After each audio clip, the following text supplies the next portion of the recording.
Hello, my most esteemed project managers. Wherever you might be in the world, it's a pleasure to be speaking to you, and sincere apologies for the late start.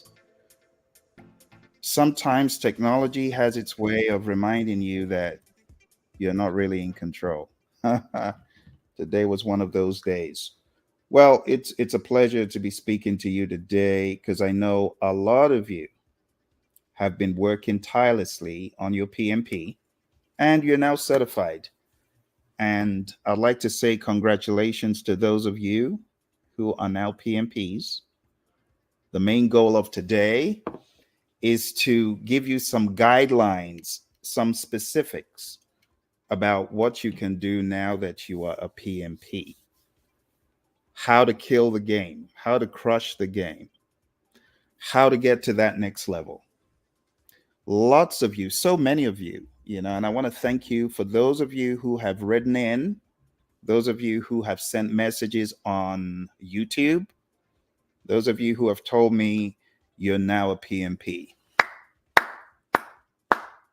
Bravo. Bravo. It's the beginning. It's the beginning. I remember when I got certified back in 2005. I remember it like yesterday. In fact, I just celebrated my 19th PMP anniversary. So today, I want to share with you, those of you who might have lost hope, like, what is this thing? Why did I do this? Is there any hope for me? What is the future going to be? I can barely even find a job. Some of you are disillusioned, but I'm going to share with you today 21 steps that I have found invaluable in helping me kill the PMP game. Whether working for companies, Fortune 500s, whether in aerospace, in engineering, in healthcare, I'm going to share with you. But I want you to take note of the 21 things I'm going to show you. All right. I first of all want to apologize for not being more in touch. Okay. I should be more in touch. I should have more of these. I'm not making excuses. I'm just going to say I will do better. I will do better to check up on you and to ensure you are properly engaged, because I don't take it for granted that you are following me on social media. You don't have to, all right? You could be elsewhere. So I'm gonna make it good. Okay. I'm gonna try to do these with a higher level of frequency, better cadence to check in on you. So let me give you, if there's one tip I want you to take away from what I have to say today, it is be courageous.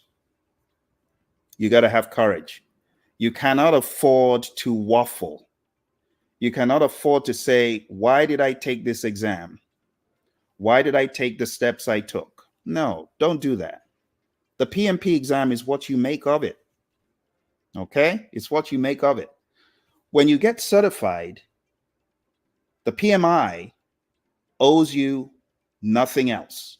You took the exam, you passed the exam, they gave the exam to you, they said you're a PMP. Now it's your turn to prove to yourself and the world that they didn't make a mistake. Okay? You got to hit the ground running the very next day. I don't know why you took the PMP exam, but I took the exam because I needed to get out of where I was. It was drudgery. I hated the job. And, when it gets to the point that you hate the job, you need to get out quick. And I needed to get out quick. So I got certified. And let me share this with you. Let me share this with those of you who think the PMP will not get you in the door. That's a huge lie. The PMP will get you in the door, but you got to be courageous. You got to have the right mental state. You got to have the right attitude. The great Zig Ziglar, he says, it's your attitude that determines your altitude. You got to have the right attitude going into these jobs. Some of you are already scared before you hit the interview. Well, guess what? Your body language is going to give you away. You're going to fumble because your mind state is not right. So you got to be courageous. You got to have a can-do attitude. Hey, you got to understand that the PMI was not on drugs. The PMI was not on drugs when they gave you a PMP certification. You got to remember that. So when the PMI has bestowed on you the title of project management professional, you need to do everything to make it happen. You need to do everything to prove that indeed the PMI was not diluted when they said, yeah, you're the GOAT. You're the guy, you're the girl. We're going to give it to you. You are now certified. You are able to take on any project. You know what I hear some PMPs telling me? Well, I guess I can't take on technology projects. I'm like, what's the matter with you? There are people leading entire states and countries. They ain't been for training like you have on projects. All we're asking you to do is figure out a technical project. And you're scared of that? No, you need to do better. You need to understand that the PMP is you getting in the door, then prove that you have what it takes. All right, let's get rolling with it. I've got for you today 21 steps from my life, from my experience that I want to share with you to help elevate your game, to help get you to that next state. I don't want you to give up. I don't want you to quit. So let's talk about section 1, deepening knowledge and skills. Okay. The moment you get out of PMP, don't be like those jokers who say, well, thank goodness I'm a PMP now. I don't need to do nothing except look for a job. No. This is the beginning of deepening your knowledge. You know what I did when I got out of the PMP exam? Want me to tell you what I did? I started studying earned value, scheduling, costing, risk, compulsively, like a junkie. And what did that do for me? It got me in the door of a company that absolutely changed my life, that revolutionized how I saw project management. That company's Honeywell. Before I got certified, I was banging on the door trying to get them to let me in. You know, when you've just got this feeling that that is the company for you.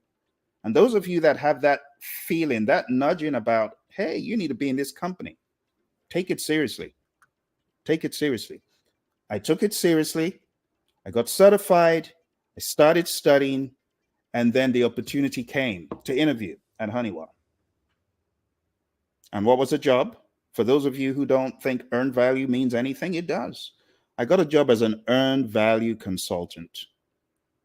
What was my job? Understanding how to bring earned value into customer and product support, defense and space, by getting the understanding from the people in the engineering team and bringing it to customer and product support. That was my job.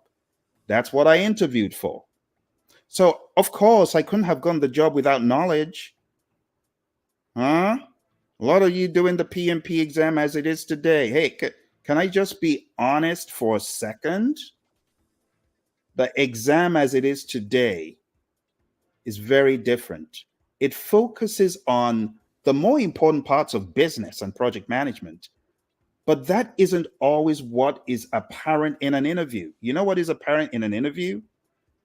Not only are they looking for the soft skills part, they're also looking for technical proficiency. So if you cannot convince the interviewer that you understand scope, you hear what I'm saying? Can you scope out a project robustly? Can you work with a team in not even working on a WBS, but that's a good thing to do. But how confident do you feel going into a project and effectively scoping it out? And I'm talking about 10 billion or 10 million. Let me not scare you. $10 million project. In my mind, the PMI have prepared you to study to do billions of dollars of project. But some of you are scared. The moment you hear millions, you're scared. And that shouldn't be the case, because all that you learn in the world of the PMP exam is scalable. You should be able to scale it up to the billions. You should. You know, it's very robust. I think I have to remind some of you of some of the books. Some of the books that some of y'all studied, you've forgotten. And I have to show you. I have to show you to remind you.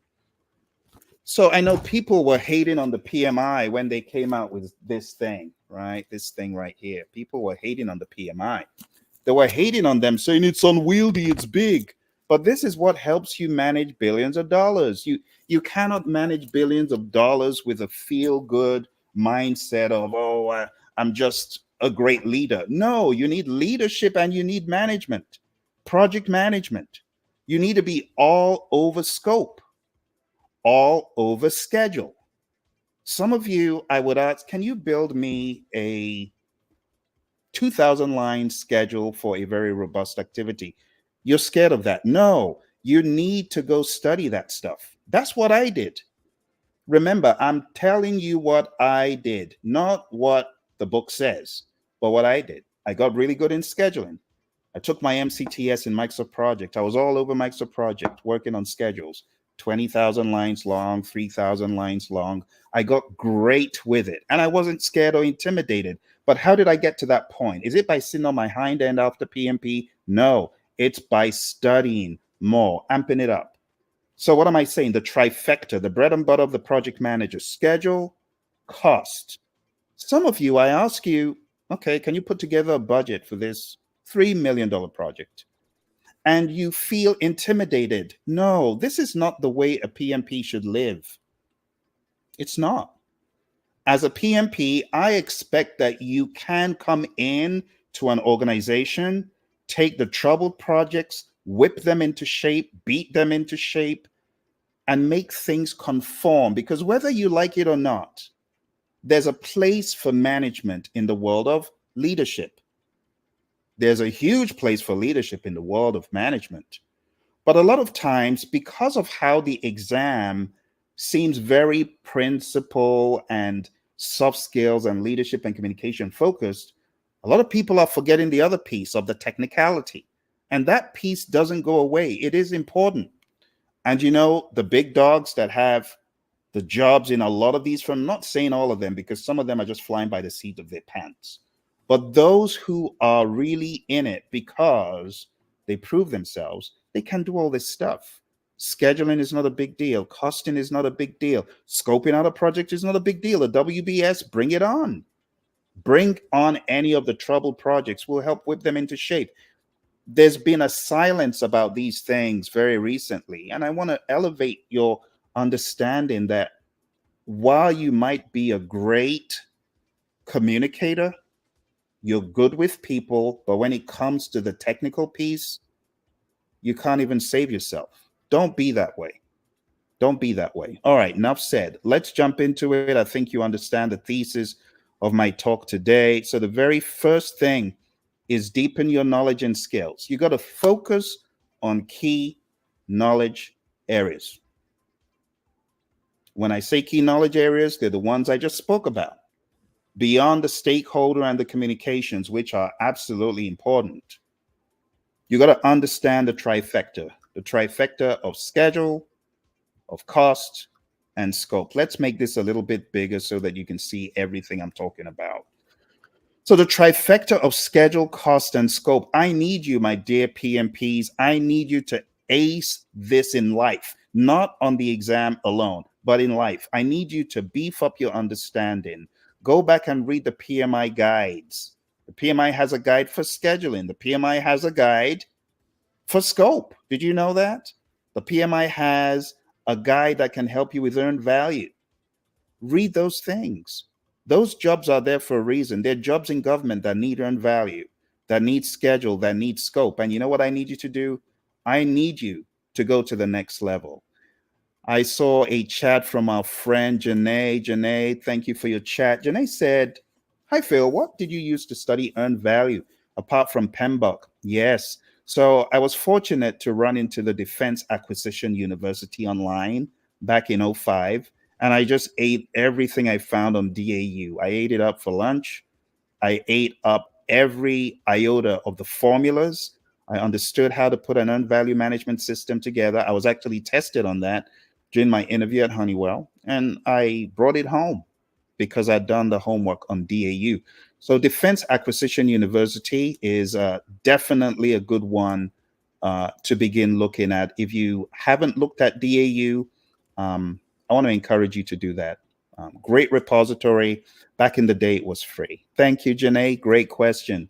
All right. So schedule, cost, scope, really hone in on those. Okay. That will help you in any interview. And trust me, I've been for interviews where they ask very specific questions, almost PMI ish, because the people at the helm are either PMPs or PGMPs. You'll get a lot of jobs where they ask you about the technicality. You got to ensure proficiency in these critical areas. You got to get good and confident. Number two, continuous learning. The PMI say, we want you to get 60 PDUs. And you know what some of my friends do? They groan. Or they look for the easiest way out. And actually, PMI is just going above and beyond. They're trying to help you. You know, my buddy Lee Lambert, he said when he put this together, it was really to help PMP sustain the momentum. That was the whole idea. All right. So continuous learning is critical as a PMP. You want to dedicate months to further study even after the exam. You got to focus on your areas of weakness. You got to focus on emerging trends in project management. You know what I'm talking about. You know, one of the emerging trends in project management right now. You know, one of the emerging trends in project management is this thing we call AI. It's important. You know, AI is so important that I actually wrote this book for project managers. I call it Artificial Intelligence for Project Managers. Why did I write this book? I wrote the book because I understood that if project managers could harness the power of AI, they would greatly exceed their wildest dreams. They would greatly propel themselves into the future of efficiency and effectiveness. Because when you think about AI, what can it do for the non-project managers? Just think. What can AI do for a doctor? What can AI do for an engineer? A lot of things. It can help them build stuff. It can help them analyze data. It can do the same for project managers. You can analyze your data with AI. But what does the project manager spend 70 to 90% of the time doing? It's not a trick question. It's communication. So when you think of the fact that you can communicate more effectively with AI, let your imagination run wild. Just think about all the things you could do with communicating with AI. AI can help you check for biases in your email, in your communication before you send a message out. It can help you make it more empathetic. It can fact check you. So there are many things that are emerging trends in project management, and I encourage project managers to know more about that. You're most welcome, Janae. Thank you very much for the question. For those of you who have questions, just keep sending the questions in, and as soon as I'm able, I will take your question. So continuous learning in AI, I want to encourage that. I know that the PMI has some courses, they're free for those of you who are members, and I want to encourage you to look into AI, get good with AI. I also have a course on AI on Udemy. Check out my course on Udemy. I go into about 10 to 11 hours of artificial intelligence. I show you how to prompt engineer, you know, and these days, prompt engineering, for those of you who didn't get the memo, prompt engineering has changed. Did you know that? So I wrote a book called The RGB Prompt Engineering Model. And now, on top of that, I also want to encourage you to learn how to prompt engineer by your speech. How do you do that? Well, I'm going to show you that right now because I want you to get into it as soon as possible. I'm going to show you my way of prompt engineering. So, Bert, why don't you come on and let's speak to the good people? Want to say hello? Hi, Bert. It's great to have you join us. Let's dive right into this. What aspect of prompting are you interested in discussing Well. Yeah, Bert, I want you to demonstrate to my listeners how you help me. Sure thing. Bert, why don't you start by explaining the basics of prompt engineering? You can walk us through how to craft effective prompts for AI, including some examples to illustrate your points. Well, beyond that, Bert, why don't we get into a discussion about how to save a failing project that's failing as a result of poor leadership? You want to give some tips? Absolutely. Bert, let's start by identifying some common leadership issues that can cause a project to fail. Then we can discuss practical tips to turn things around. What do you think is the first step in addressing poor leadership in a failing project? All right. Well, why don't you begin? Why don't you list out the top 5 reasons for failure in leadership on a project?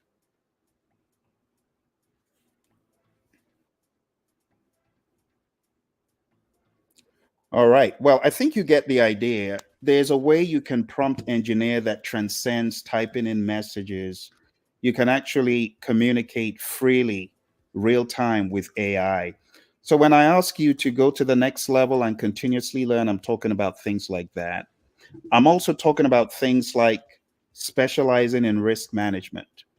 So, in the world of risk management, not only do you have the planning aspects, you have the analysis aspect, qualitative, quantitative, and things like that. I want to challenge you to, if you have enough experience, why don't you go get an RMP? I think it would help a lot of you to hone in on risk management in a more professional way, especially if you have the experience. What about earning additional certifications? As I mentioned, the RMP and the SP. Perhaps this is something you can add to your certifications to enhance your credibility and skills. I got RMP and SP certified in 2010. It was a great addition to the list of certifications I have. What about Agile?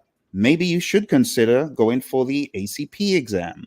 The ACP exam, it will greatly help you not only show proficiency, but truly firm up your agile understanding, right? Especially if you go for training through a tested and tried solution, such as the one we provide. We'll probably have ACP training coming up soon. Just had our most recent 3 ACP people get certified. So a huge shout out to Esther and April and Delita who recently got certified. But if you want to join the ranks of ACP and come through our training, just be in touch. You can send an email to info@praizion.com. And when we have that available, we will definitely let you know. But the thing about Agile is it is now mainstream. So it is not a choice anymore. It is like mandatory in my mind for every PMP to know enough about Agile. But beyond the PMP exam, you actually need to be proficient in the basics, the manifesto values and principles. You should be able to train, coach, and mentor an entire organization. That's how I see the PMP. I see you as being a professional that can do these things. I see you as being a professional that can teach, coach, and mentor organizations in Scrum, in Kanban, at least to get them on that way forward without doing things the wrong way. Let's move into section 2. This one can be a little bit of a challenge if you haven't already given it thought. But let me challenge you as a PMP. What is your purpose? What are you about?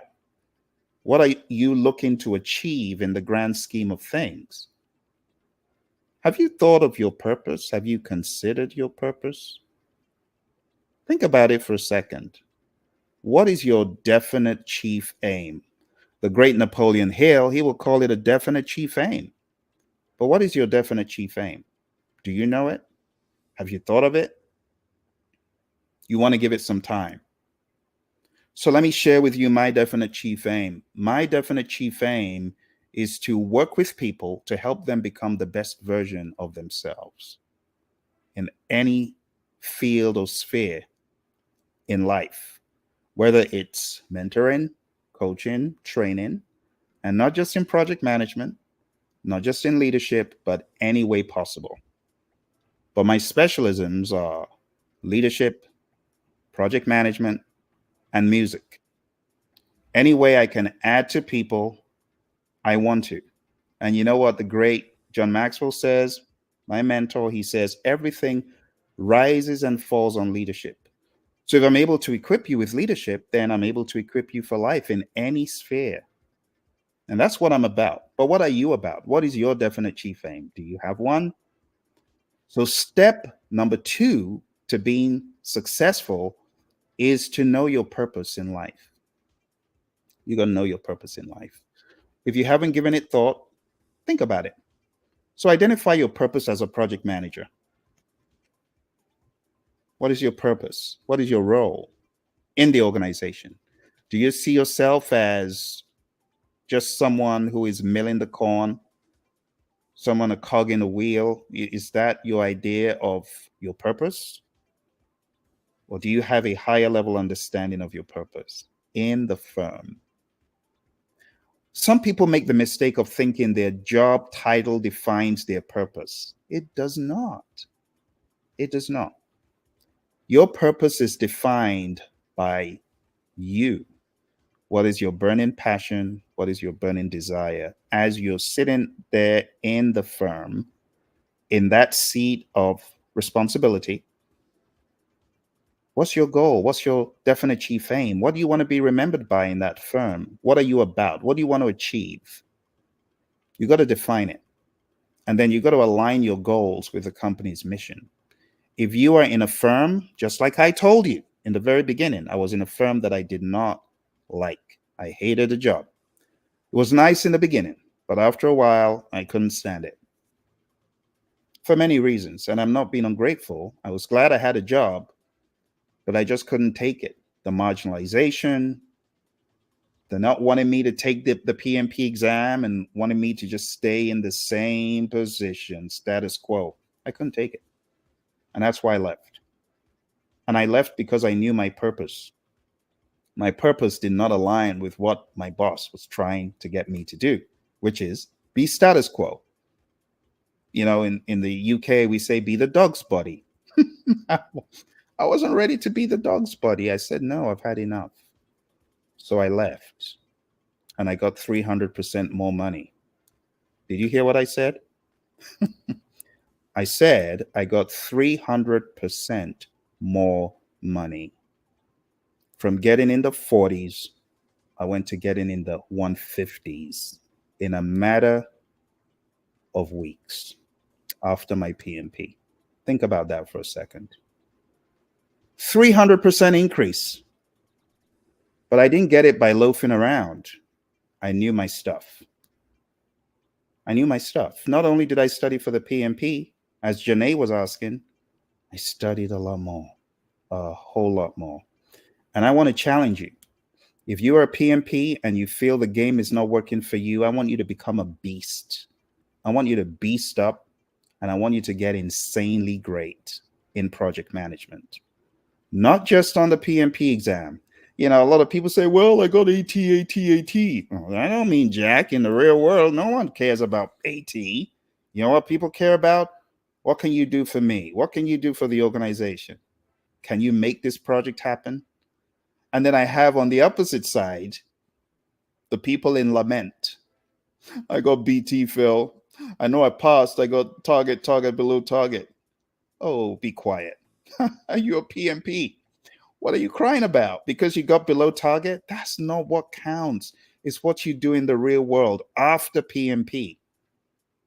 But you got to beast up. You know what? A lot of these jokes who, you know, a lot of them, they don't value PMP as much, but they're certified. You know, some of them raving and ranting how quick it took them to get certified. You know, the first thing they do? Garbage can. This goes in the garbage. The moment they get certified, they're like, I'm done. Praises. And it's just the bad attitude, because it should really be the beginning. It's the beginning. You shouldn't throw away your PMBOK guides. You know, when I look in my library up here, I have PMBOK guides. Let me show you the PMBOK guide I studied. It's here. This is the PMBOK guide I studied. This is a second edition. I still have my second edition, right? I still have my PMBOK fourth edition. It's here. I have my fourth edition. Look at that. I have my fourth edition. It looks even newer than my sixth edition. I have my fifth edition. This is my fifth edition right here. I still have it, you know? So I don't take these things lightly. You know, when you get certified, for the jokers who are like, oh, just throw it away, throw it on the throw it in the garbage can. Don't do that. Don't do that. You should keep studying. You could keep studying. All right. Janae says, um, wow, Phil, I was wondering if project managers will still be required. Oh, absolutely. It's not going away. You see, it's like, I want you to go read up the story of Theodore Judah, who was a type of project manager. In my mind, I consider him a project manager, but he was a project manager of the Continental Railroad project, the railroad that was built early day America's. Theodore Judah. It was impeccable project management that helped him pull it off. When you look at his early day plans, you see plans for resources, plans for schedule, plans for costing. That was a project manager. Talk about way back. So project managers, they'll never go away. They'll never go away. They've always been around, maybe defined as something else. They'll continue to be there. Janae says, music, what instruments do I play? I play a number of instruments. I'm actually a music producer. If you look hard enough for my work online, you see my work on Spotify. I have 4 albums, about 20 singles. So how did I learn great project management? I actually started off as a producer in the music studio, because I would take my artists to the studio and have everything arranged and all the paperwork. And I didn't even know what I was doing. I didn't know that was project management, but I eventually realized that it was project management. Yes. So if you look for my music online on Spotify under Phil C, you will find my music online. Music is like the lifeblood of what I do. It's the therapy that keeps me going. All right, let's go to number 7. Grow to your maximum potential. Never stop learning and growing. You got to embrace a mindset of continuous improvement. You got to continually improve. You got to continually grow. Okay, but it needs to be a mindset. For those of you who are really keen on growing, I want to introduce you to an initiative that I have. And you can find this initiative at leadershipavenue.com. It's a program for life after the PMP exam, because I realize PMP is never enough. PMP is not enough. You got to go beyond PMP. You got to go beyond PMP by studying, by developing, by growing, and by learning leadership. Everything rises and falls on leadership. Have you guys ever watched The Founder, that movie about the McDonald's brothers? You remember Ray Kroc and the story about Ray Kroc? What can you say about Ray Kroc? He was actually a leader who knew what to do. He was selling milkshake machines and he wanted to sell more milkshake machines. And he knew that if he was able to increase the number of franchises that the McDonald's brothers had, he could sell more milkshake machines. So as a result of his ambition, he ended up buying them out. he he didn't set out to do this. He just wanted to sell milkshake machines. But he was so ambitious that he ended up having more and more franchises so he could sell his milkshake machines. He ended up taking over the entire corporation. But it was leadership. Let me ask you, if I gave your skills, your talents, and your abilities to a second party, would they be able to do a better job than you?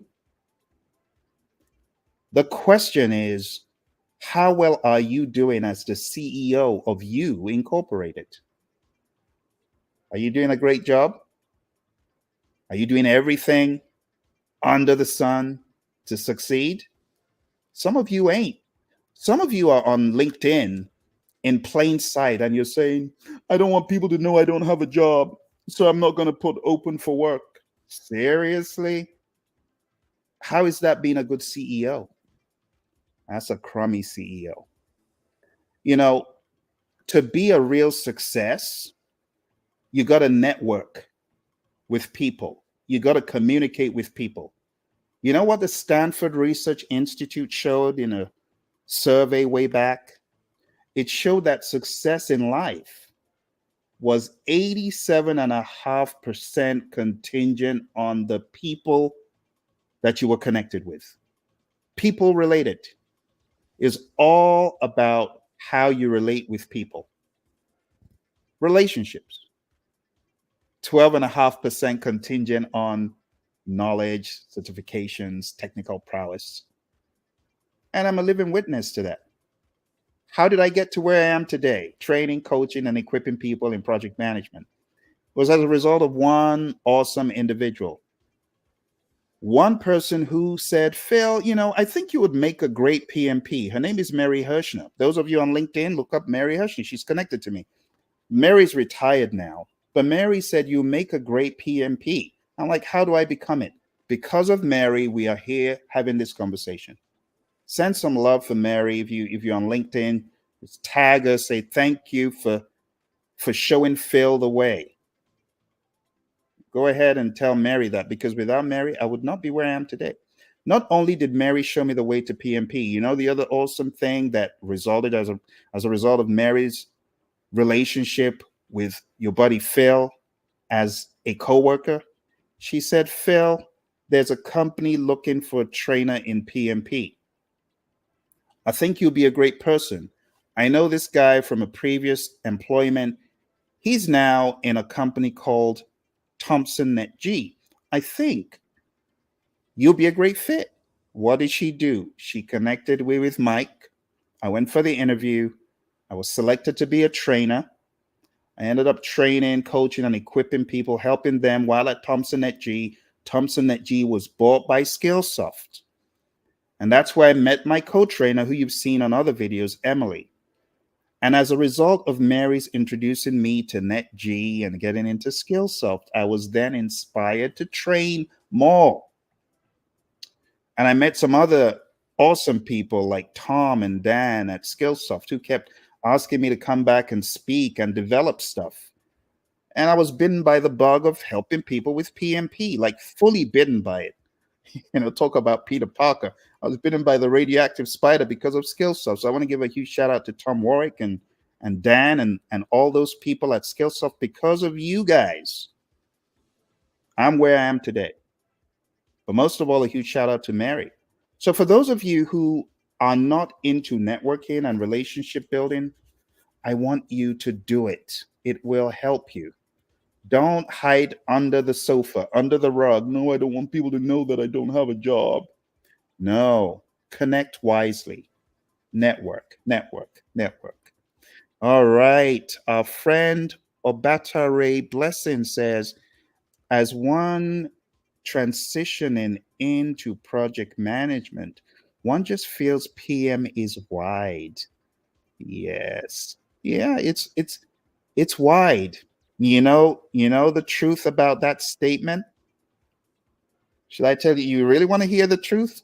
If you're still on a battery, I want you to type in and tell me, yes, I want to know the truth. I'm going to tell you the truth. If you let me know you're still on, I'll let you know the truth. But you got to have relationships. You got to build relationships in project management. One of the things I tell my people is when you come on my program, it's not just coming on the program for the duration of the program. You have an ally for life. I'll go to war for you. But I got to know that you are really serious and you want to expand and you want to grow. Oh, Battery's on and says, please tell the truth. All right, watch this. Watch this. Here's the truth. You said that the world of project management feels wide. You know what happens the deeper you get into the world? It gets wider. It gets wider. The world of project management does not get smaller. It only gets bigger and bigger and better if you're true to the craft. I thought project management was, PMP. And then I started unwrapping it like an onion. You know what I discovered? The PMP is just the beginning. There are many facets. And that's why I got a number of other certifications like the OPM3, like the RMP, like the SP, like the ACP, like the PSM, like the CSM, like the PSPO, and I could go on and on. Very recently, I went further into Ken Schwaber's company, the co-creator of Scrum. Because some people say, well, that's agile, it's not project management. What is project management? Project management is the application of knowledge. You need Scrum knowledge. You need agile awareness. You need to understand the values and the principles. So I studied more with Ken Schwaber's company by taking a lot of his certifications. It's for a reason. I had to grow. The other options in scaling agile were very poor. And I wanted to know from the GOAT, what does he think? And that's why I went ahead and I took the SPS certification. I studied for many months. But what I'm trying to tell you is that the more you get into project management, the more you have to grow, because project management is not stagnant. It is emergent. It is always changing. I just shared with you my book on artificial intelligence. There's a reason I wrote the book, because I understood that things were changing. The way project managers communicate, the way they could communicate, it's all changing. And you know what's going to happen in the future? The project managers that stand the test of time are the ones that move with the tide. But it's a very good observation. And I'm glad that you've discovered that it is indeed wider. Yes, I know it sounds funny, but the more you get into project management, the more you realize that it's wider. It's wider than just PMP. Anyone who is thinking PMP is the be all end all, they're wrong. It's the beginning. You know what you need to do to amplify your efforts as a project manager? You got to get great with leadership. Everything rises and falls on leadership. Study leadership, become a student of it. I want you to go to my mentor's webpage. It's free, okay? And it's called Minute with Maxwell. John Maxwell has a free program where daily, you can get mentoring and coaching in leadership. It's just a nugget a day, but it goes a long way, a long way, a long way. Thank you to my friends on Instagram. I see you. I see you. My friend Semacha says, I want to be your agent in Saudi Arabia in my institute. Well, thank you. I appreciate the love. My friends on LinkedIn who are watching, I appreciate you as well. Let me go ahead and send you this link. Hopefully, this link will go to many of you. It's Minute with Maxwell, because I believe that if you can study leadership, the game will change. The more leadership you study, the better off you're going to be. But you got to be on it on a daily basis, studying leadership, reading leadership, applying leadership, mentoring others in the leadership that you've learned. One of the books that I immediately recommend to you, and I'll give you a few books because I know some of you are really looking to grow to the next level. I want to recommend that you pick up the 360-degree leader. There's a book and there's a workbook. This is the workbook. We're still in the process of going through this in my Leadership Institute. For those of you who don't know, I have a Leadership Institute with a bunch of awesome PMPs. It's called Project Leadership Institute. And we meet on Thursdays in one of the groups. We meet on Saturdays in another. We've been studying this for the past 6 months. All right.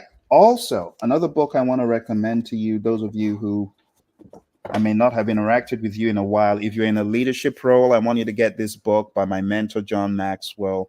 It's called The 5 Levels of Leadership. And I know some of you already know this because I wrote about this in my immersion book, right? So John's 5 levels of leadership, so profound, so good. If you are in middle leadership, if you're in top leadership, wherever you are, CIO, CEO, CTO, whatever, whichever of the C's or VP, director, you need it. If you're in the middle, you need it. If you're at the bottom of the organization, you need it. You need it. You need the 5 levels of leadership. Really great book. It will show you how to climb the ladder of leadership. Talks about position and then goes into permission and goes into production. And great book. You definitely want to know that, how to navigate the leadership ladder. Because you do know that leadership is all about influence. The true measure of leadership is influence. Nothing more, nothing less. And John says, he who thinks he leads but has no one following him is only taking a walk. Now, some of you that might be in the middle or at the bottom, theoretically, you may not understand, but leadership is about influence. And you can influence. You can learn how to influence. So these 2 books, first of all, this one, I would recommend reading this first. And then The 5 Levels of Leadership. This is another great book that I would recommend to you to read. Okay. So when I talk about development, as our friend rightfully said, oh, you're most welcome. It's a pleasure. Anyone else who's got questions, just keep the questions coming and I will answer the questions as expediently as I can. But one of the things I really would love to see from you, my friends who are watching, um, I want you to grow to your maximum potential, right? And it's just take no prisoners. Since I started this journey, I've been very fortunate to learn from some awesome individuals. I recently put together a seminar with Roy Schilling. Roy Schilling is actually my coach in Agile. And together we wrote the book that you see over here, this book called PMP Exam Immersion. We also wrote this book together, which is called Agile Principle Run and Cut. And we have a lot of these seminars together. Roy was also one of my trainers on this seminar that we had for change management leadership. And he was also my guest speaker on this seminar, right? Dixiv, which is about problem solving. And he was also on this seminar, incidentally, Scrum Mastery. So my buddy Roy, he's been my trainer and coach in Agile. And why am I saying this? Because a lot of folks think that they can learn without being like an apprentice. You got to put yourself in the position of an apprentice and learn. And that's what I did with Roy. That's what I've done with John. John has been my leadership guest speaker on the Project Leadership Institute. He was our keynote speaker when we opened, but I've been religiously following the work of John. I've been religiously following the words of my buddy Roy, and we've written books together. I've been also religiously following the work of Rick Brinkman. He wrote the book Dealing with People You Can't Stand. Great book. For those of you who may have hang-ups on people who are difficult, you go look for Rick's book on dealing with people you can't stand. And Dr. Rick has been back on a couple of occasions to teach us dealing with meetings you can't stand and dealing with people you can't stand. And you can find those lectures on leadershipstreet.com. Believe we have one or both of them of Dr. Rick's talk to us. So the sky is the limit for growth, my friends. You got to keep growing. You got to keep improving as a project manager. Number 9, I skipped one. Which one did I skip? Let me see which one I skipped. Excuse my manners.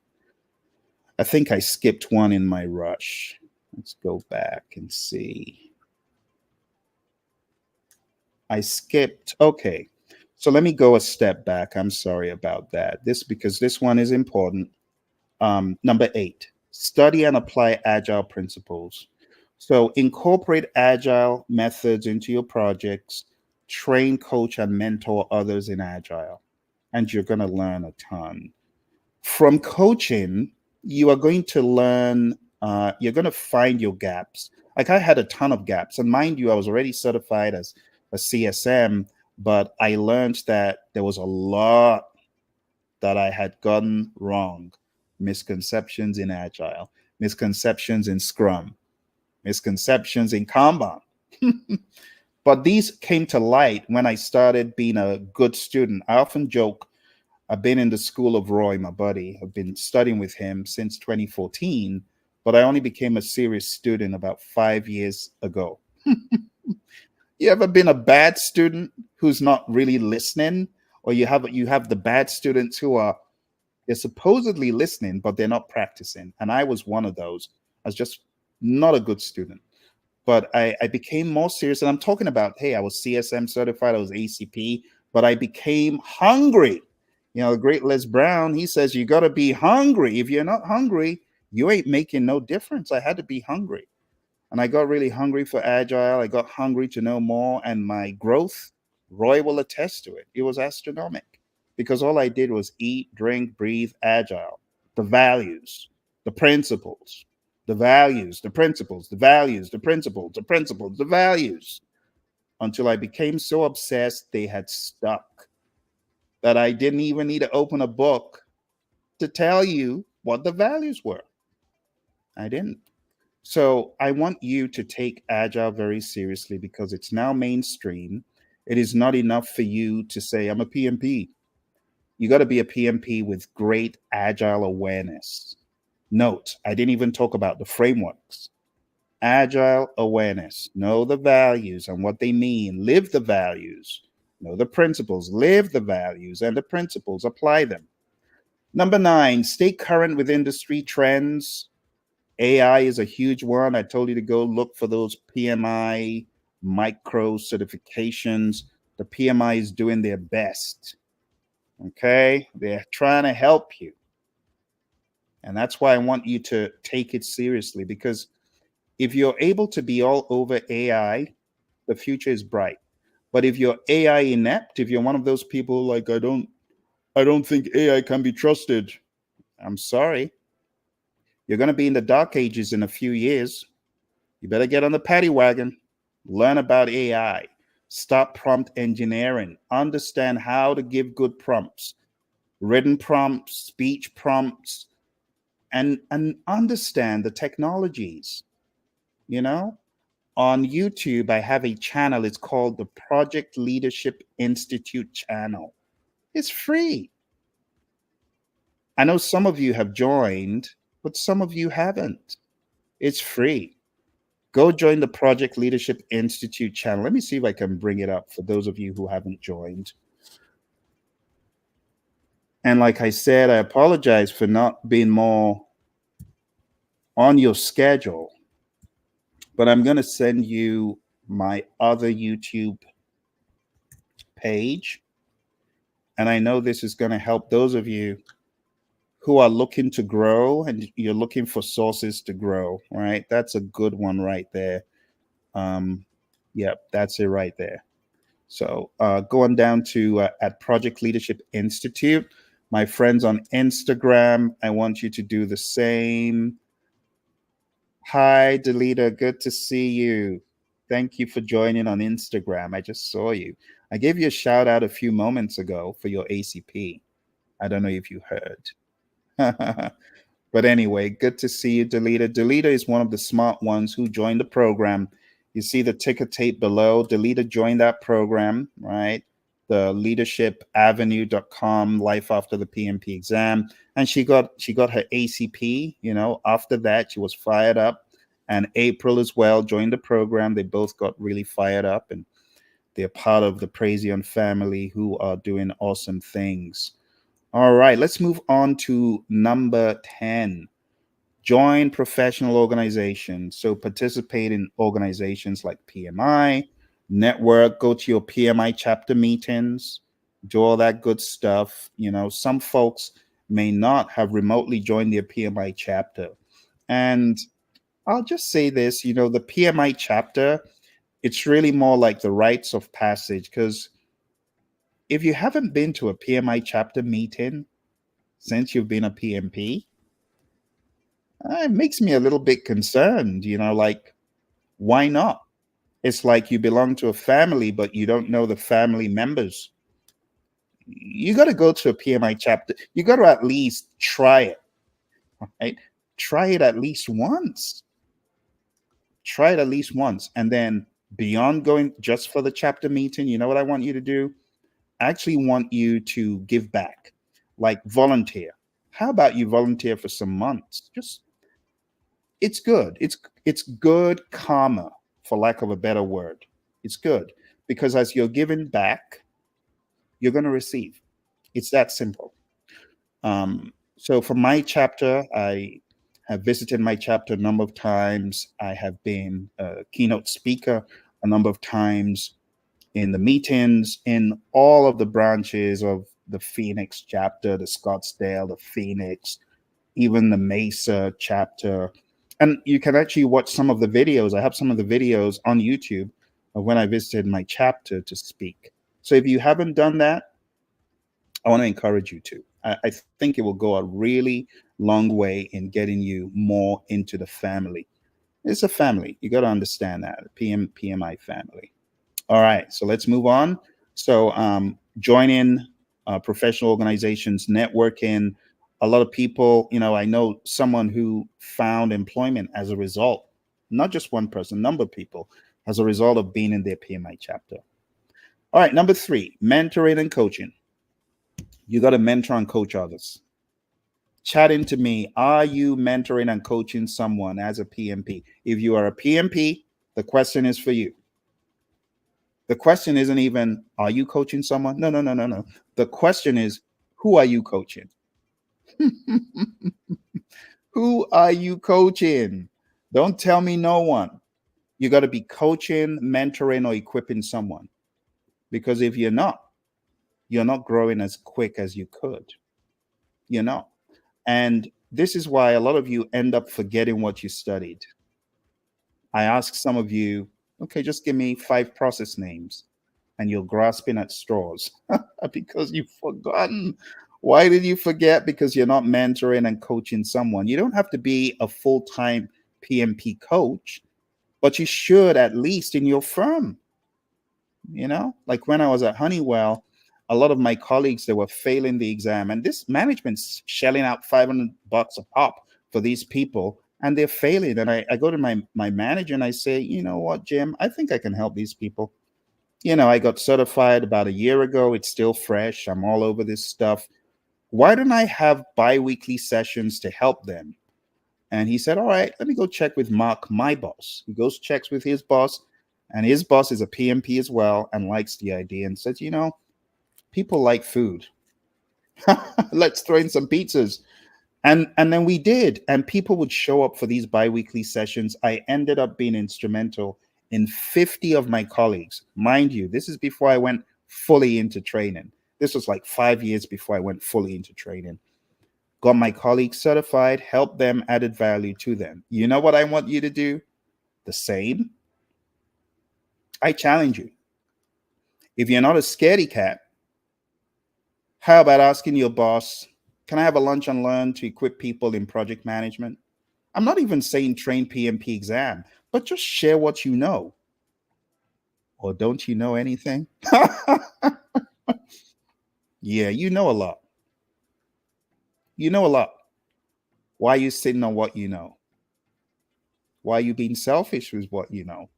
The funny thing, some people are like, I don't want people to know how I did it because then they'll be at my level. Seriously, come on now. That's not you. That's not anyone listening to me right now. It's the other people, right? It's not you. But I know some people are like that. I know some people are like that. Oh, my friend Simba, thank you very much. I appreciate you as well. Thank you. Thank you. Yeah, because I know you folks have a lot to share, and you should. Because if you don't share, you know what you're being? You're being a reservoir. You got to be a river. What does a river do? A river allows the current to flow through it. You got to be a river. That's a huge way you can grow. Do you know all the growth that happened to me as a result of the bi-weekly sessions I did at Honeywell? It gave me confidence to move into the higher levels that I just talked about. I talked about Skillsoft, NetG, and then Skillsoft. So Thompson NetG, little did I know that the good work I was doing at Honeywell was going to be a precursor to getting into NetG and being able to speak and train confidently. How do you think confidence is built? It's by doing. How do you think I got good at training PMP? By hiding under the bushel? No, it's by speaking on a regular basis about what I know. It's about giving. The quickest way to get good with speaking? Forget about you. It ain't about you. It's about the people that are hungrily waiting.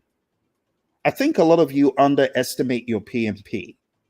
That's also a problem. You're underestimating the PMP. It's nothing. Oh my goodness. Really? You fail to realize how insanely awesome you are by staying in that, in some cases, dim lit, dingy, musty room for almost 4 hours. Some of you have been in that crazy room for 12 hours. You took the ridiculous thing 3 times. You took the PMP exam 4 times. Some of you, I know someone who took that ridiculous test, and I'm not bashing the PMP. I'm just saying it annoys me when I hear about poor victims. I call them victims. They were in that jail cell 8 times. This is not myth.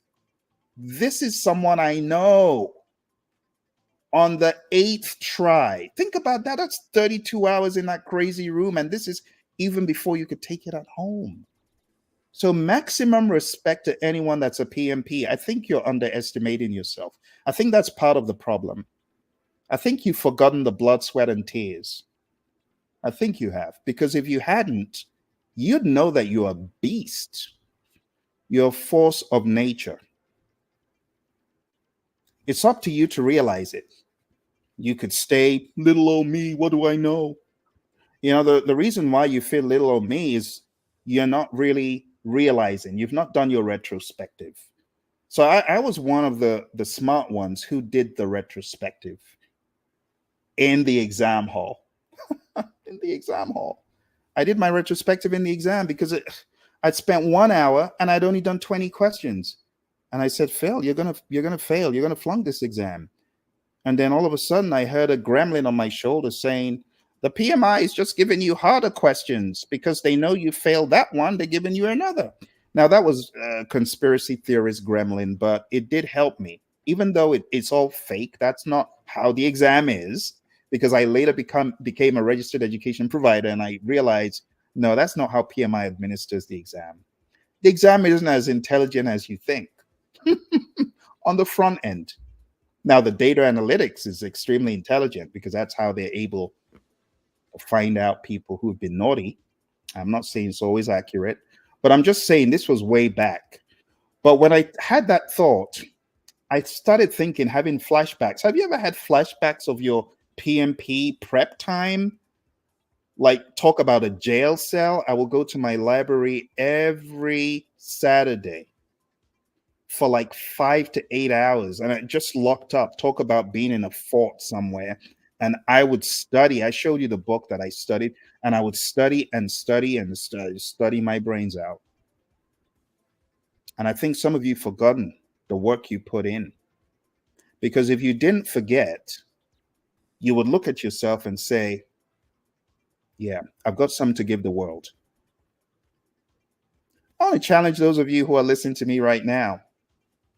I want you to go start a social media account on Instagram, on YouTube, on Facebook.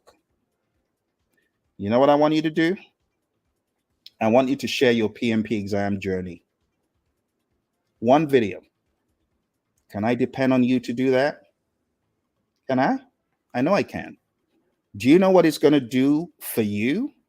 It's going to take you back down memory lane for you to realize all the work that you did towards this certification.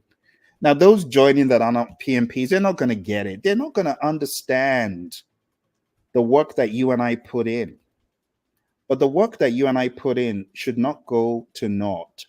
You should resurrect that work and teach, coach, mentor, help others. And then you're going to grow as well. You're going to become a river.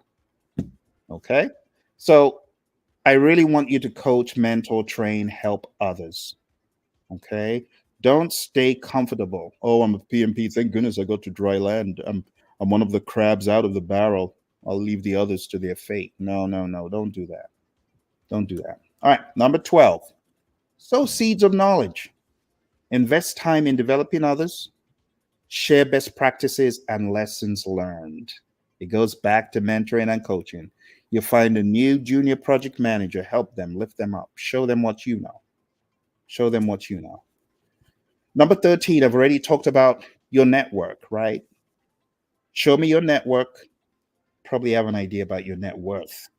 So build relationships with other PMs, exchange knowledge and opportunities, and just remember what I told you about the Stanford Research Institute.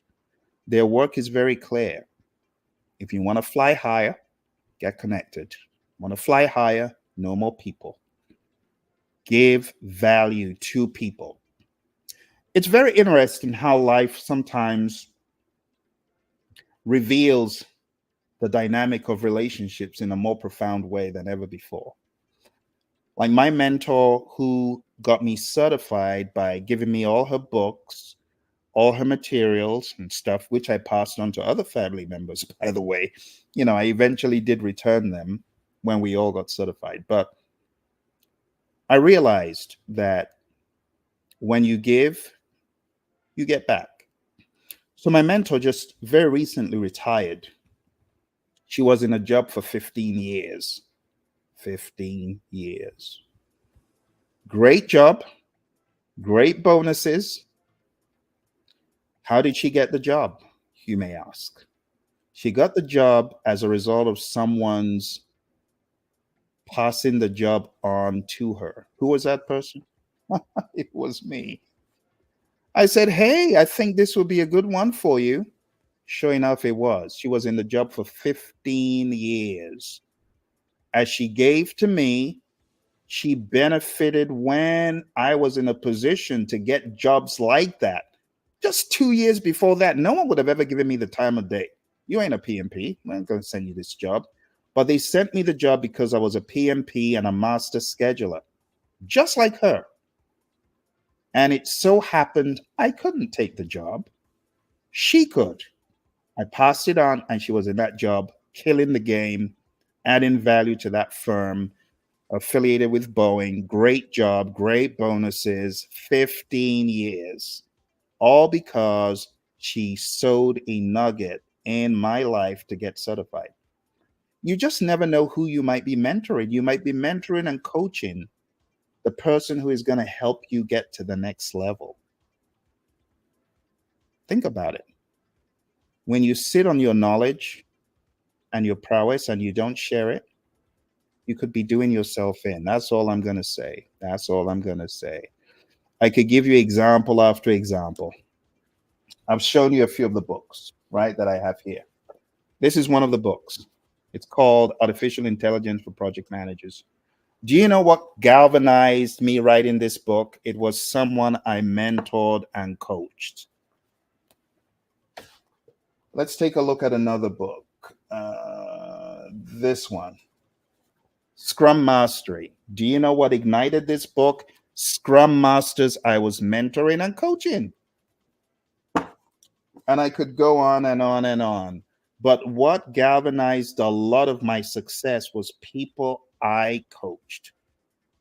They gave back to me, sometimes unknowingly. They would just say things and like, "Oh my goodness, what a great idea."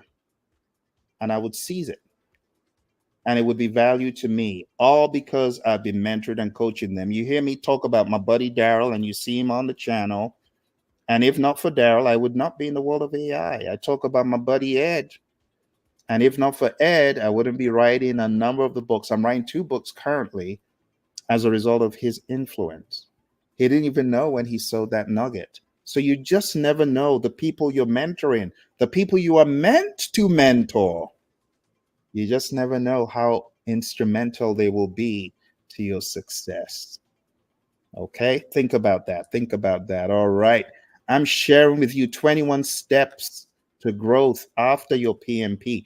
Number 14, I've already talked about this. Volunteer with PMI, engage in volunteer activities, give back to the community, right? Leverage volunteer opportunities to expand your network.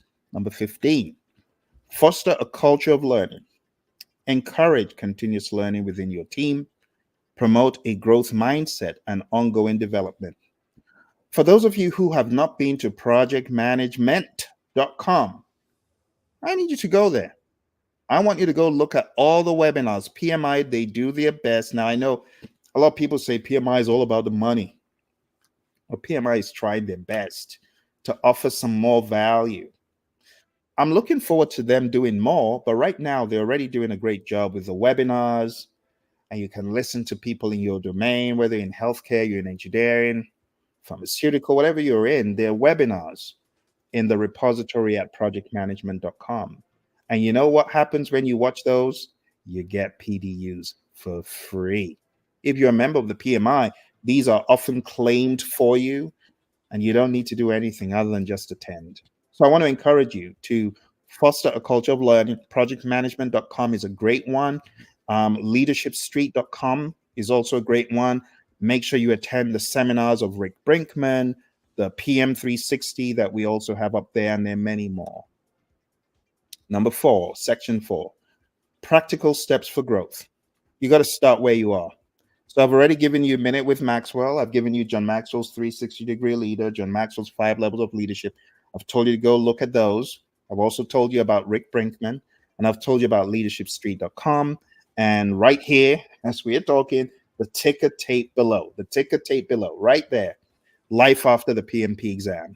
If you are serious about self-development, you want to grow your mindset to the next level, you want to learn leadership, you want to be proficient, profound in your leadership, come on the program. Let's work together. Come and learn how to be a real success. Relationships, equipping others, having a positive mental attitude, and leadership. That's what makes you be a real success. It's a play on words, REAL, relationships, equipping, attitude, and leadership. And that's what we learn in addition to life after the PMP exam. And we learn that right there at leadershipavenue.com. Leadershipstreet.com is pre-records, things from other seminars in the past. Leadershipavenue.com is for what is coming down the pike in August and September and beyond. Okay, so check that out. All right, so start where you are. Maybe you just got certified. No, just start where you are. Go to Minute with Maxwell, start learning.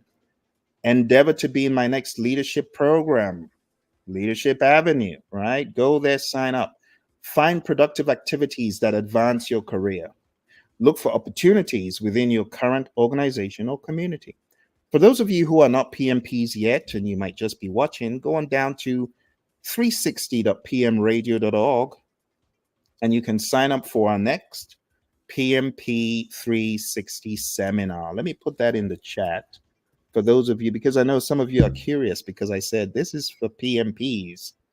And I know that curiosity drew you to watch this. So go to pmradio360.pmradio.org for the next PMP 360. It's coming up in the next few days, right? And this is going to help you get good with your PMP. Those of you who might be struggling alone, like I was, it will help you. All right. So start where you are. This is me talking to my PMP graduates all around the world, wherever you are. Leverage nonprofit opportunities. Oh my goodness, my dear friends who have found it difficult. Trust me, I am right with you. If you're looking for a job right now, you've been unable to find employment. I know how hard it is. I have been without a job for 9 months, twice in my career. Think about that. No job for 9 hard months. There was a time I was so depressed, I was thinking, I'm out of my mind at this point. I feel like I'm caged in a jail cell, mental jail. And this was before I got certified for the first 9-month stint without a job. The second 9-month stint without a job, I took the law into my hands and I became a registered education provider of the PMI through my company, Praizion. And I said, I ain't waiting for no one no more. I'm going to go out and start helping people. And that's what I did. And it was hard. 9 months without a job. With a newborn, if I might add, in need of insurance and diaper money. It's not funny. But that happened to me. And what did I do? I reinvented myself. I want you to reinvent yourself. I want you to become a beast, a force of nature that stops at nothing to find a way forward, unrelenting, unashamed, bold, a beast. Some of you ain't beasts yet. I want you to be a beast. I want you to take no prisoners. Some of you are scared. Don't be scared. Be resolute. You don't have a job right now. You know what I want you to do? I want you to make up your mind that you will daily apply for no more than 5 positions daily. You cannot afford to lie down and say, I'm tired of applying. So, step one, mentality, beast, mental, beast, unrelenting, pounding that pavement daily. That's step one. It's in the mindset. And you got to be expectant to know that it is going to come to you. I don't care whether you've been 9 months like I am, 1 year, don't give up. You cannot afford to. It is free to not give up. So, why do you want to give up? You got to be a beast, unrelenting beast. So, what you're going to do is daily apply for 5 positions. It is going to build your confidence. And when you get the opportunity to interview, as I did a number of times, you're going to go for the interview and you're going to say, thank you for the interview because it tests my prowess and it helps me. So, you got to get in the right mental state. When you're in that right mental state of, I'm grateful for any interview I get because it's going to test me and help me. You're not even at that point looking to get every single one, but you're looking for the exercise. The next thing I want you to do, join PMI, your local chapter. Be useful. It is going to help you. PMI, they've really thought this stuff through. The fact that we have chapters is just awesome. It excites me that you're not alone. You go to your local chapter. Those of you looking for work, have you been to your local chapter? Some of you ain't been to your local chapter. You ain't told to anyone in the local chapter. That's not how to do it. It's the PMI family. So you got to be more aggressive. Okay? You got to be beastly in your mindset. You got to be aggressive. And when I say be a beast, unrelenting and maximum conviction of who you are. You're special, except you feel like your PMP was given to you out of pity. Or did you work for it? If you worked for it, I want you to beast up. Then, as you do this on the regular, I want you, watch this, this is important. I need you to have the intellect, the knowledge, the skills, the tools in your gig bag. So when you get that job, you're going to bring it home. You're not going to be like, oh, I don't know if I can do this job. No, you're going to feel confident because you have the skills. Remember what I told you in the beginning? Scope, schedule, cost, risk. Stakeholder and communications is a given. You know, the problem is some people, when they get into the interview, they either talk too much or talk too little. You know why that happens? Because they are not observing non-verbal cues of the interviewer. Through body language, you should be able to interpret, should I shut up? Should I speak more? The body language, the facial expressions, they'll tell you. Under most circumstances, body language trumps everything else, trumps the words, trumps the tone of voice. Oh, I'm really excited that you're here. You're not excited. Your body language is saying something else. Oh, yeah, I'm really excited to be here. Well, your words say something, but your body language says something else. But if you're in an interview and you're very observant, you will know when to keep going and when to shut up. Some people bomb the interview because they're not confident. Their body language shows they're not sure. It shows that they're hiding something. And even on camera, you got to come correct. You got to practice these things. I have videos on the Praision channel where I talk about interviews. So if you're gone for a job without any traction for a while, you're searching, don't give up. Use this as prep time. Because when uptime comes, it's going to be too late to prepare. So now's the time to prepare. 5 jobs a day. Do you know the portals that I want you to hit? I want you to hit monster.com.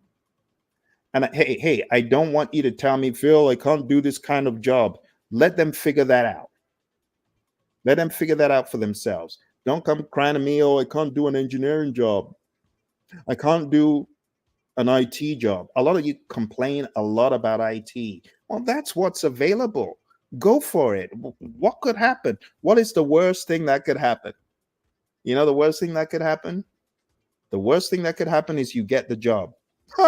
Because some of you don't think you can do it. What if you get the job? You go study. That's what you do. I know a lot of you might think this Phil is a mean person. He's telling me to go do a job that I ain't done before. Well, I'm telling you to do what I did.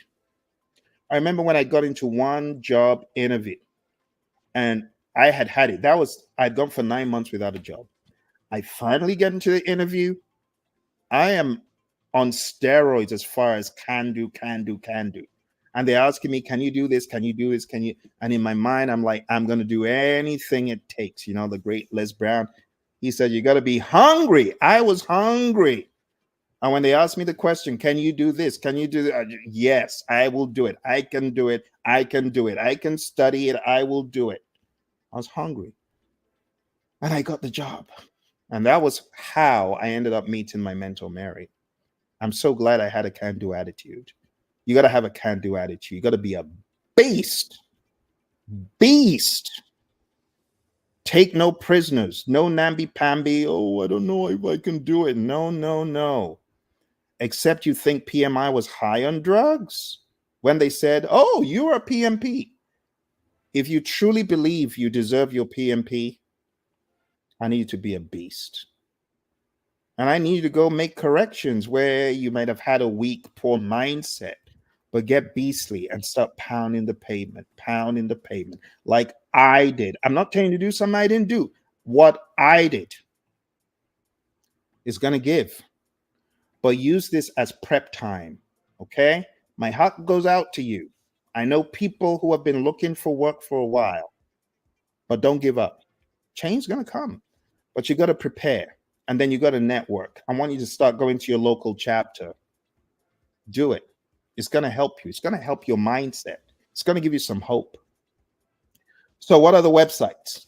I want you to go to monster.com, put up a resume, pound the pavement daily. You know what I would do? I would daily go to monster.com and make a little tweak to my resume just so it would be one of the relevant ones.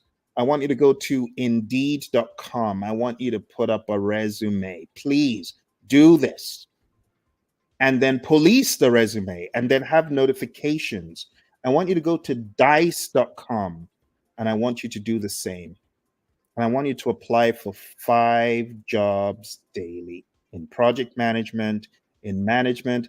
Even if you feel, well, this is way beyond me, use the interview as leverage. Some of you don't understand the power of the interview. Oh my goodness. So one of the interviews I went for was at Motorola. And the interview wasn't successful. I was told, oh, okay, thank you.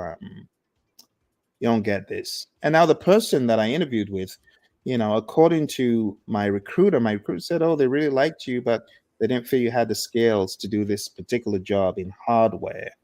They felt you would be better suited for software. Okay. But there ain't no software job. So I went back to what I was doing, not very happy, not very pleased. And then about 2 months later, I get a call out of nowhere. Hey, remember such and such you interviewed with? Well, they introduced your resume to their coworker who is an IT PMO. They want you to come for an interview. Out of nowhere. Ended up working at Motorola as a program manager in the PMO, working on a divestiture. Out of nowhere, from an interview that I had already discredited. Never say never. I have learned a lot in my career, and one thing is to never discredit anyone or anything. It's a huge rule. So what I'm sharing with you, my friends, is from experience. It is not from any book. I've realized if you are a beast, you got to be a maniac. You got to say, I can do it. Even in the face of adversity, I can do it. Bring it on. Because it's in the mindset. You need to have the mindset that you're going to work and work and work smart and hard, and you're going to get it done, and you're going to be the very best. Do you really believe you are the best version of yourself? I know you expected me to say, do you believe you're the best? No. That's not the question. That's not the question. Do you believe you are the best version of you incorporated? Do you or do you not? If you don't believe you are the best, you got to go do something else beyond the test, beyond PMP. Okay. But for those of you that are looking for work, I want to encourage you, this is not the end. So I want you to leverage the power of your PMI local chapter. I want you to submit 5 jobs daily. I want you to pound the pavement, and I want you to be a beast. Be a beast. And I want you to use your volunteer work to develop new skills and connections. Number 18, network effectively. I've talked about networking quite a lot. You got to attend networking events and conferences, just like the one at the ticker tape below. This is to help you. It will take you levels above. You'll meet people and you'll get great. Honestly, some of the best things I've done is as a result of people I have met in this journey.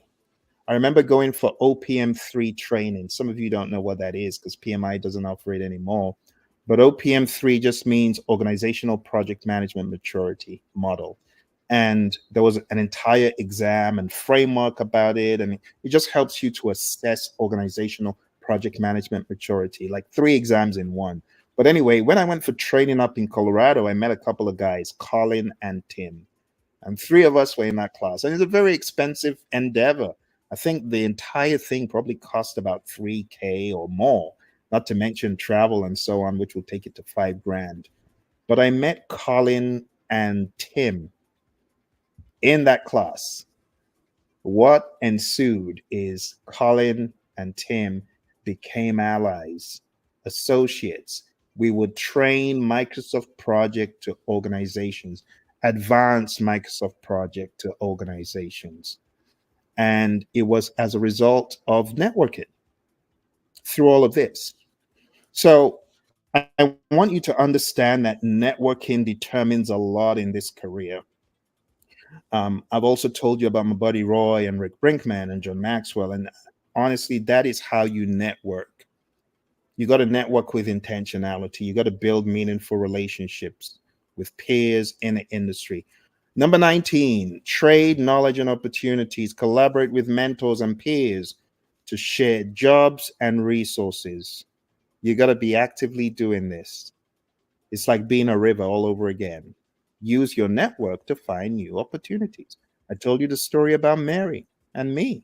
I wouldn't be where I am without her. She just finished a 15-year stint as a result of our connection. Number 20, adapt to changes. Stay flexible and adaptable in your career. Be prepared to pivot and take on new challenges. So, I mean, I could have been one of those people who said, well, I don't want to do anything else but work at Honeywell. I'm not happy that I can't be here forever. Well, no, I understood I needed to pivot. So when I left Honeywell, because I was a consultant, and after 2 years, that's it, you have to go. You could come back later, but you got to take a hiatus. So I left and I ended up at Motorola, and then I worked in a number of other places, and I found myself in my dream job. My dream job was in a gaming company making video games. World of Warcraft, those of you folks who like those multi online player games, I was in a company that was building a game like that. It wasn't World of Warcraft, but it was built after the Stargate franchise. I love that job because it combined my creativity and my technicality, and it was just a job made in heaven. I was really excited about that job, and I thought the job would never end until one day the brake screeched. The record player came to a screeching halt. And my CEO said, "Hey, Phil, come to my office. I'd like to have a discussion with you." This was around the time when the economy tanked in 09, 08, 09, that horrible slump. Long story short, my CEO said, "Phil, it's your last day. Go to your office, pack your stuff by 5 p.m. We want you out." What? I have a 2 months old. Are you kidding me? You just like that? Well, wouldn't it be nice, Phil, if everyone had advance notice when they've been asked to go? Is what he said. Wow, that was savage. That was That was I was about saying, my goodness, that's the devil. It's the devil. But it wasn't the devil. It was actually a blessing. Huge blessing. Huge. I'm saying this for someone. Someone needs to know that you losing the job is actually a blessing because you're going to get a better one. You're going to find yourself in a place that you deserve to be because you're worth more. You have more to offer the world. So when I was kicked out of that job, I thought, woe is me. And that was another 9 month stint without work. But you know what good came out of it? I started looking introspectively and I said, what am I going to do? One of my mentors, Paul Martinelli, back in the John Maxwell team, back in the day, he would say, jump out of the window, off the ledge, and grow your wings on the way down. And that's what I did. Became an REP of the PMI, started training and coaching as much as I could, but I didn't get a gig for almost 9 months. I got my first gig in New Jersey. Very excited. Shout out to Fiserv, my first client of life training. I train them in risk management. A shout out to Info Global Solutions, one of my early day clients. And that was it. The rest it became, so they say a rolling stone gathers no moss, but talk about a stone that gathered moss. That was me, thrown out of the building. But I gathered moss and became a huge, huge pile of hay in a matter of months. So I went 9 months without a job, but I got my first client, Fiserv. And after that, it was SSAI, Info Global Solutions, and one after the other, SHIP, Society of Hispanic Professional Engineers, lots of other great companies, some affiliated with Chevron. The FBI ended up being a client, the US Air Force, the US Army Corps of Engineers. I spent a whole week with the US Air Force out in Mildenhall in the United Kingdom, training them on what? Can you guess? PMP. PMP. Spent a whole week, Fort Lee, training my men and women in uniform friends out there. What did I train them on? PMP. PMP. NASA and the FBI. What did I train them on? PMP. Jim Beam, whiskey people. What did I train them on? Project management. Lush Cosmetics. What did I train them on? Project management. And the list goes on and on. Right? The Department of Commerce, right there in DC. What did I train them on? Project management, leadership. So I want to encourage you, my friends. The way I was kicked out of the building and I reinvented myself and became so instrumental to many of these firms. It wouldn't have happened if I wasn't kicked out of the building. Sometimes you got to be kicked out of the building. You grow your wings on the way down. You reinvent yourself. You become more valuable. So for those of you that have lost hope, I'm hoping that this broadcast has given you some hope. I am hoping that you take things to the next level. But you got to adapt to change. You got to stay flexible and you got to be prepared to pivot. Some of you don't want to pivot. Oh, but I want to stay in healthcare. I've always been in healthcare. I don't want to go to IT. You don't want to go to IT. What if IT is the next big thing for you? Like me, I don't want to be kicked out of the building. I want to keep building this video game. I like it. There's bigger fish to fry. You just need to meet the fish. You just need to meet the fish. You better learn how to swim, though. You better learn how to swim. Oh, my goodness. All right, my friends, we're almost rounding up for today. Number 21, apply the KGS formula. What is the KGS formula? The KGS formula, I coined this. John Maxwell wrote the book, How to Be a Real Success, and he talks about three things. But being a project manager, trust a project manager to have to put a PM spin on it. There are three things. Number one, you got a K Number 2, you got a G. And lastly, you got an S. What does that mean? You got to know your purpose in life. Please know your purpose in life. Please have a goal. Please have a long range vision. Please have a definite chief aim. Some of you are not aware why you're here. You're like, oh, I guess I'm just living life day by day for the paycheck. No, I beg to differ. Know your purpose in life. Someone said, Phil, I've been trying to work on that for the past 30 years. Start somewhere. Start somewhere. One of the most comedic things that you can do, ask GPT. Get your resume, give it to GPT and say, GPT, what is my purpose in life? And I'm not joking. You just have to have a target. Please have a target. Because if you don't have a target, you're just going through life, and you got no clue why you're here, and you're just living for the day. And that is the most miserable life to live. Just having no purpose, no direction. Come on now. When I was 10, I had direction. I said I wanted to be a musician.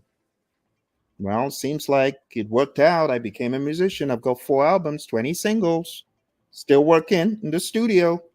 But beyond that, I want to help people, which is why I'm here, yelling like a crazy person, because I want you to achieve greatness. And greatness is different for a lot of people. You don't have to be a world name, but you have to be the best version of yourself. And to be the best version of yourself, you got to be ready for sacrifices. Studying beyond PMP, joining your local chapter, mentoring and coaching people. I've given you a lot of to-dos. You got to do them. Then you got to grow. You got to grow, keep growing. You never stop growing. The moment you stop growing, that's when you're 6 feet under. A lot of people didn't get the memo. They're like, I want to retire and do nothing. Well, no, you shouldn't think like that. You should keep growing. Keep building the knowledge. Keep adding knowledge to your repository, to your banks. Right? Finally, this is the one a lot of people struggle with. Sow seeds that benefit others. How about you begin with this one? Get the link to this video. It's free. They only buy nothing. I need you to sow a seed. I'm sounding like a preacher. I'm sounding like a preacher. But I need you to sow a seed by taking this link and sharing it with another PMP. How about that? Do you know the amount of energy you're going to create when you do that? I want you to take this video link and post it on your social media. Post it on LinkedIn, post it on your YouTube, post it on Instagram, post it on Twitter, post it on TikTok, post it everywhere. Snapchat, I don't care. Post your buddy Phil, because I want you to help others who need to hear this message. You get what I'm saying? Okay. I know I'm going a mile a minute, but I need you to do this to help people. Oh dear, it seems like your buddy Phil is in high demand. Well, it comes at a very timely point, because this is where we are going to ask our final, do you have any questions? Because we are at the end. Here's the conclusion. You got to be a beast. All right, that's number 1. Be a beast. Be a beast. Be a beast. Be a beast. Don't be docile. I need you to be beastly, like in mindset. The beast has no fear. Very recently, I went up to a place where we call Bearizona. I met a bunch of bears. They ain't scared. They don't care who you are. It's their domain. I met a bunch of bears. Bunch of bears. I'm going to be posting some videos soon. Very impressive. But beasts don't care. They don't care who you are. They're not scared. I need to be a beast. Okay. The key points that I've raised here is the KGS: know your purpose in life, grow to your maximum potential, and sow seeds. You got to be a student of the world of PM, right? Our friend Obadere was asking, since I've been in PM, it seems like it's wide. And I'm like, yeah, you believe it. So you got to be mentored and coached, and you also need to mentor and coach others. Last but not least is Q&A. Are there any final questions? Anything that you would like your buddy Phil to go into? If there's nothing else, I'll just say do not miss the Leaders Club. I want you to go on down to leadershipavenue.com. And I want you, just like you see in the ticker tape below, to consider treating yourself to expansion, treating yourself to growth. You may be your most expensive asset, but you're also your most expansive asset. You got to grow. You got to grow. And one of the ways to grow is to attend seminars that can help you, such as the one below. All right, my friends, your buddy Phil here, showing up to help, to inspire, to encourage. Thank you so much for joining me. I wish you all the very best as you go through this trajectory of excellence in your PM journey. I've been at it for over 2 decades, and I tell you, I don't regret it one bit. I'll do it all over again and over again and over again. Thank you for joining me. I wish you all the very best. If you're looking for employment, be a beast. Don't shirk. Don't give up. If you are a business owner in disguise and you're sitting down there saying, well, I guess I'll get into business tomorrow. Hey, go to pmanonymous.com. PM Anonymous. I think you need some training and coaching from your buddy Phil, because you need to be starting your own business. And what are you doing sitting down there when your business should have started like eons ago? All right, my friends, it's been a pleasure. Thank you all very much. I appreciate you. I look forward to seeing you again. Like I said, I am going to endeavor to do these a lot more. And hopefully, I'll see you again very soon. Don't forget to do what I asked. I want you to share this link with as many PMPs as possible so that they get some hope. It's only fair, right? So that they get some hope and so that they can expand. Thank you. I'll see you again, hopefully very soon.